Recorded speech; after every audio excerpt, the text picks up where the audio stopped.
Ever wondered why the market feels like it's always one step ahead of you? Why your winning streak suddenly turns into losses overnight? Or why every proven strategy seems to work until it doesn't? Let's talk about 5 things I wish I knew before diving into Forex. Things no one told me, but they would have saved me time, money, and frustration. 1.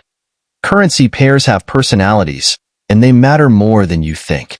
Each currency pair moves differently. Some are slow and steady, others are wild and unpredictable. Did you know pound sterling to Japanese yen can wipe out weeks of profit in minutes if you're not careful? Or that euro to US dollar often respects technical levels more than exotic pairs. Instead of trading everything, specialize in a few pairs that match your trading style and psychology. 2.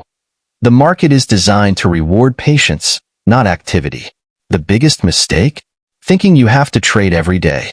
The market doesn't pay you for being active, it pays you for being right at the right time. What if I told you the best traders only take a handful of trades per month? Sometimes, sitting on your hands is the most profitable move you can make. 3. Indicators don't predict, they follow. Most beginners think indicators will tell them where the market is going.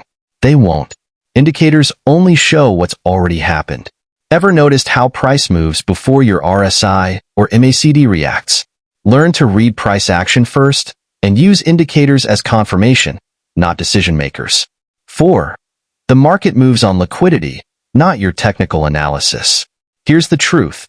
Banks and institutions don't care about your trend lines or Fibonacci levels. They care about liquidity, where most traders are placing their stop losses and pending orders. Ever notice sudden spikes before a major move? That's smart money clearing out weak traders before moving in their desired direction. Learn to spot liquidity zones, not just patterns. 5. Your biggest enemy? It's not the market, it's your own expectations. Forex isn't a get-rich-quick scheme, but most traders come in expecting overnight success. This leads to over-leveraging, revenge trading, and emotional mistakes. What if you treated Forex like a business instead of a gamble? Set realistic goals, focus on long-term growth, and stop chasing the dream of instant wealth. Forex trading isn't just about charts and trades. It's about understanding the market's true nature, your own psychology, and playing the long game. Ready to rethink your approach?